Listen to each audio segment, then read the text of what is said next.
नमस्कार दोस्तों, स्वागत है आपका मेरे YouTube चैनल पर देश इंग्लिश सेंटर पर। दोस्तों, आज की स्टोरी बहुत ही प्यारी सी, बहुत ही सुंदर सी स्टोरी है और इस स्टोरी में आपको ढेर सारे एडवांस लेवल के वर्ड देखने के लिए मिलेंगे।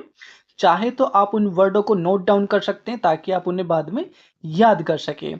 और दोस्तों, वर्डों की इसमें करेक्ट प्रोनाउंसिएशन भी आपको सीखने के लिए मिलेगी और ग्रामर तो आपको सीखने के लिए मिलेगी ही, क्योंकि एक एक सेंटेंस देखेंगे कि कौन से टेंस का है, ताकि आपकी स्टोरी के साथ साथ इंग्लिश ग्रामर की भी प्रैक्टिस हो जाए। तो दोस्तों, देखते हैं आज की स्टोरी क्या है, स्टोरी का नेम क्या है।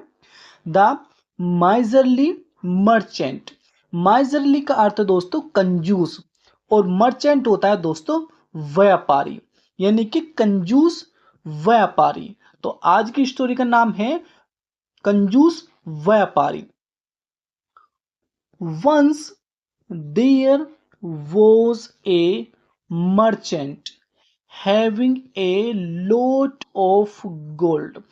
Once एक बार there was a merchant, एक बार एक व्यापारी था।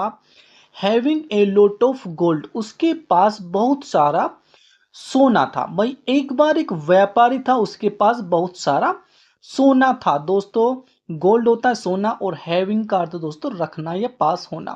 तो एक बार एक व्यापारी था, उसके पास बहुत सारा सोना था।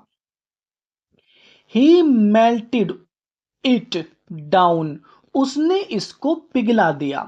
इन ए लंप, एक टुकड़े में। भाई, जो सोना होता है उस सोने को उसने पिघला दिया और उसका पिघलाकर क्या बना दिया, उसने एक लंप बना दिया। दोस्तों, लंप का अर्थ होता है टुकड़ा। क्या कर दिया था उसने, पिघलाकर उस सोने को एक टुकड़ा बना दिया था। एंड और बरीड, और उसको दफना दिया या गाड़ दिया। इट इसको इन ए पिट, एक गड्ढे में, और उसको पिघलाकर उसे एक गड्ढे में दाब दिया। दोस्तों, बरीड का तो दोस्तों दफनाना या दबा देना, और पिट होता है गड्ढा। ही वॉज वेरी हैप्पी, वह बहुत खुश था। दोस्तों, ये वाक्य हमारा पास्ट का सिंपल वाक्य है। पास्ट का सिंपल वाक्य वो होता है जिसमें हम वॉज वर्ग के साथ कोई भी क्रिया नहीं होती उसके अंदर। तो ही वॉज वेरी हैप्पी, वह बहुत खुश था। दैट की he had hidden his gold safely, that की ही हैड हिडन, उसने छिपा लिया था। क्या छिपा लिया था, हिज गोल्ड, अपने सोने को। भाई, उसने अपने सोने को छिपा लिया था सेफली, सेफली यानी कि सुरक्षा से।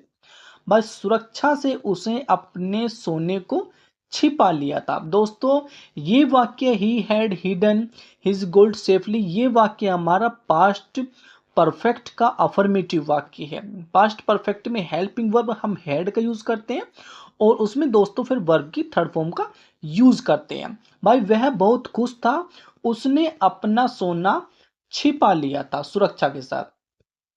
सो इसलिए he kept gloating over his treasure. इसलिए ही केप्ट ग्लोटिंग, वह चाह से देखता रहा। दोस्तों, ग्लोटिंग का अर्थ है दोस्तों चाह से देखना। तो वह चाह से देखता रहा ओवर हिज ट्रेजर, अपने खजाने पर। और का अर्थ है दोस्तों पर। तो वह अपने खजाने पर चाह से देखता रहा। ऑलमोस्ट ऑल द टाइम, सभी लगभग सारा समय वो अपने खजाने पर चाह से देखता रहा। ही यूज्ड टू विजिट, वह देखने जाता था। दोस्तों, विजिट का अर्थ दोस्तों देखने जाना या मिलने जाना। तो ही यूज्ड टू विजिट, वह देखने जाता था। The spot regularly, he used to visit, वह देखने जाता था the spot.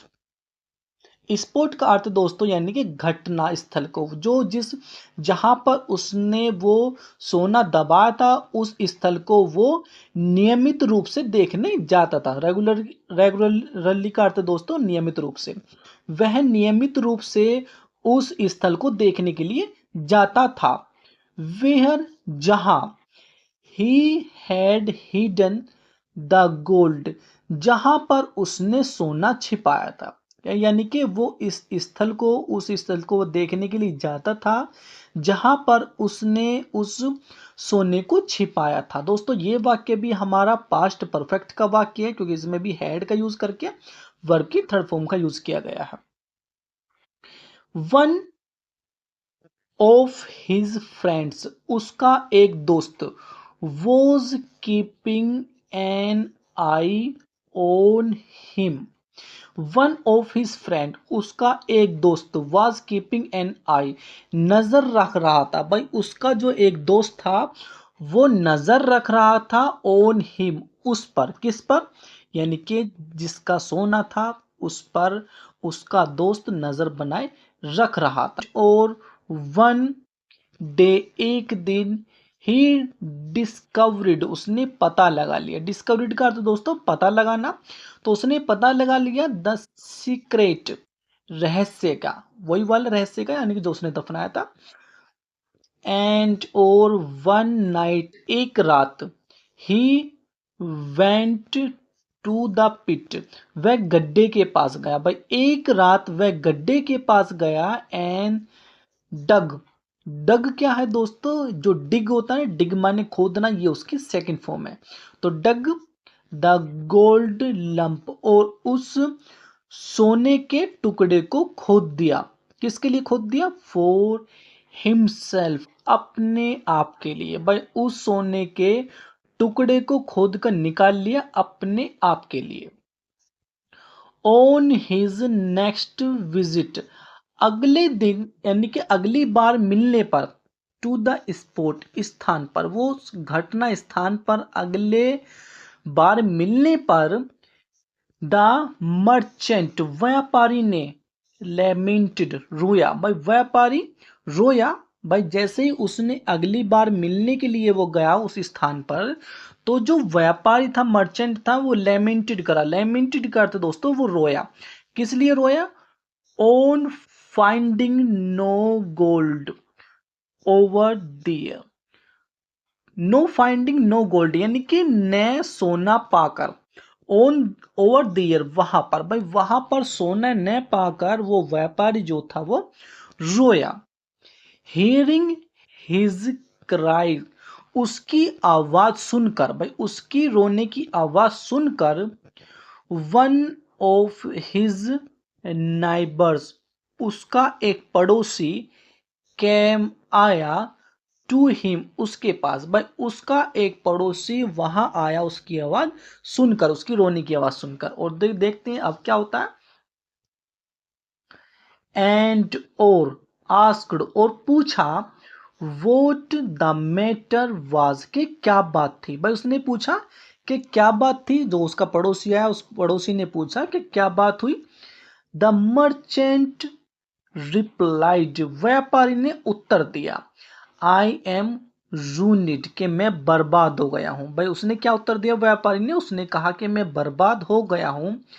Someone has stolen my treasure, someone, किसी ने, हैज स्टोलन, चुरा लिया है। भाई किसी ने चुरा लिया है, माई ट्रेजर, मेरे खजाने को। भाई किसी ने मेरे खजाने को चुरा लिया है। और दोस्तों ये वाक्य हमारा प्रेजेंट परफेक्ट का अफर्मेटिव वाक्य है, क्योंकि प्रेजेंट परफेक्ट में हैज हैव के साथ वर्ब की हम थर्ड फॉर्म का यूज करते हैं। तो उसने कहा व्यापारी ने कि मैं बर्बाद हो गया हूं और किसी ने मेरे खजाने को चुरा लिया है। अब देखते हैं पड़ोसी क्या कहता है। द नाइबर्स कंसोलिड हिम, नाइबर, पड़ोसी ने, कंसोलिड, तसल्ली दी, हिम, उसे। कंसोलिड का अर्थ दोस्तों तसल्ली देना, और कंसोल होता है तसल्ली। तो पड़ोसी ने उसे तसल्ली दी। एंड और सेड, कहा, क्या कहा? योर मनी, तुम्हारा पैसा, वॉज लाइंग यूजलेस, बेकार पड़ा हुआ था। भाई तुम्हारा जो पैसा था वो बेकार पड़ा हुआ था। नाउ, अब, एट लिस्ट, कम से कम, it will be of use to someone else, at least, कम से कम, it will be of use, के अब ये किसी के काम आ सकेगा, टू समवन एल्स, किसी के। भाई तुम्हारा जो पैसा था वो ऐसे ही पड़ा हुआ था, बेकार पड़ा हुआ था, अब कम से कम ये किसी के काम आ सकेगा। तो आगे देखते हैं दोस्तों, इससे हमें मोरल क्या मिलती है। अनयूज्ड रिचेज, यानी कि इसका अर्थ यह बिना इस्तेमाल किया हुआ धन आर यूजलेस, बेकार होता है। यानी कि जिस धन का हम यूज ना कर सके, रखा हुआ और वो किसी के काम ना आए, तो वो धन क्या होता है, वो धन हमारा यूजलेस होता है, यानी कि बेकार होता है।